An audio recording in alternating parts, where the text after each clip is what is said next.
जब घटोत्कच का बदला लेने महाभारत में आई हिडिंबा आखिर कैसे लिया अपने बेटे का घटोत्कच का बदला, और क्या तब जब अपने पति भीम से हुआ सामना। महाभारत युद्ध का 14वां दिन था।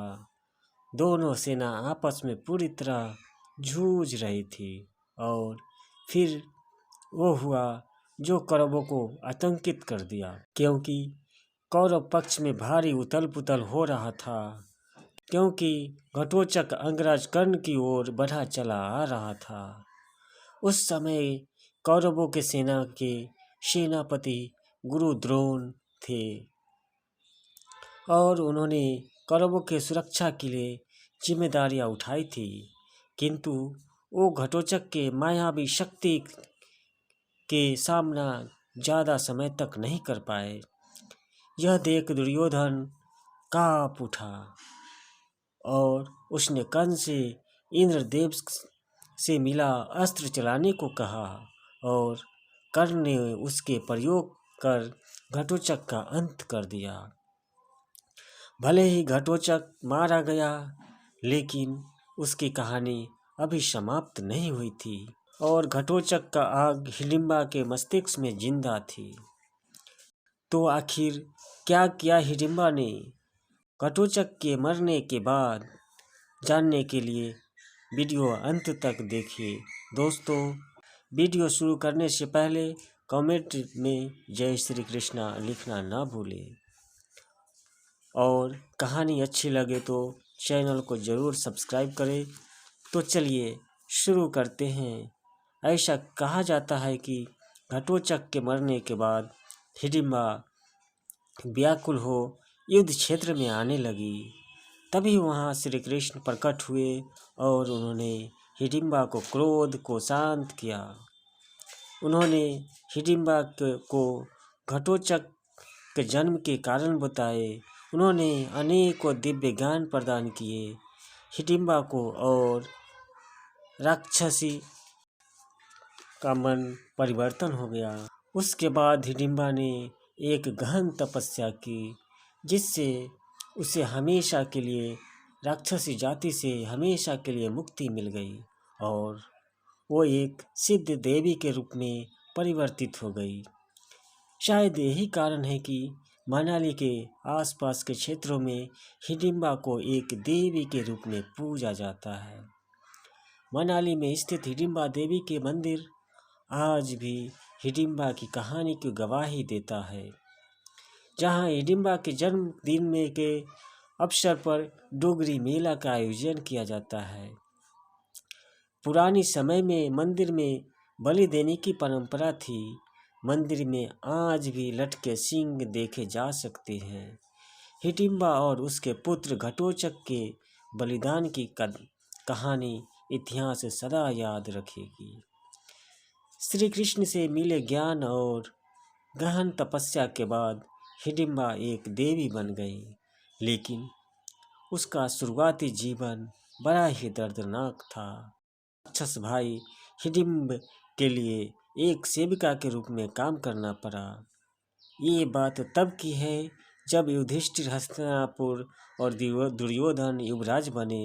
दुर्योधन इस कुंठा को लेकर मामा शकुनी के पास गया और शकुनी ने दुर्योधन को जो सुझाव दिया वो कौरवों को हमेशा के लिए माथे का कलंक बन गया।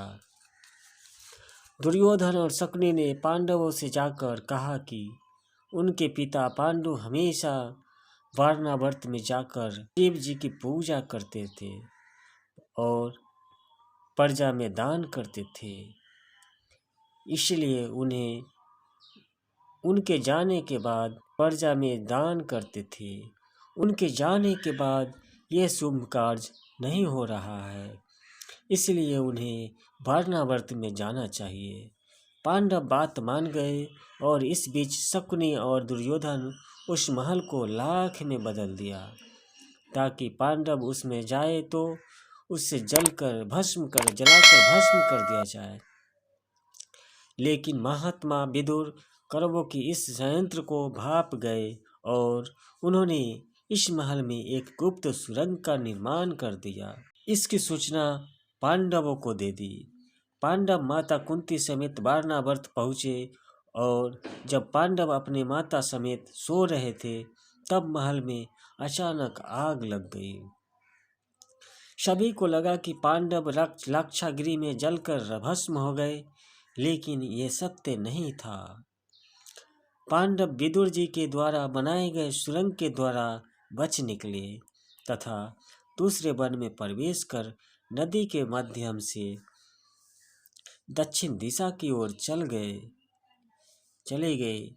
माता कुंती समेत भेष बदल कर रहने लगी तथा वे जिस क्षेत्र में रहते थे उस क्षेत्र में राक्षस हिडिंब का राज चलता था। हिडिंब देखने में बहुत ही शक्तिशाली और भयावह राक्षस था। वो जिंदा मानवों को खा जाता था और उसके आसपास के क्षेत्रों में मानवों की आबादी कम हो गई थी। हिडिंब का इतना डर था कि कोई भी उसके आसपास के क्षेत्र में प्रवेश नहीं करता था। हिडिंब के लिए उसकी बहन हिडिंबा भोजन लाती थी, मानव का भोजन लाती थी। एक दिन हिडिंब भाई के लिए मानव ढूंढ रही थी तो पांडवों पर उसकी नज़र पड़ गई।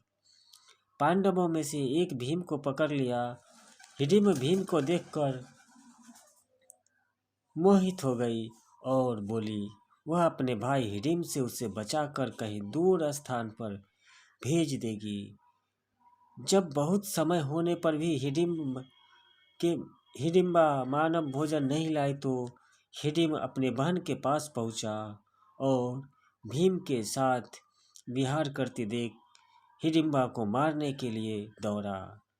इस पर भीम ने उसे ललकारा और उसका वध कर दिया और भीम ने हिडिंबा से विवाह किया।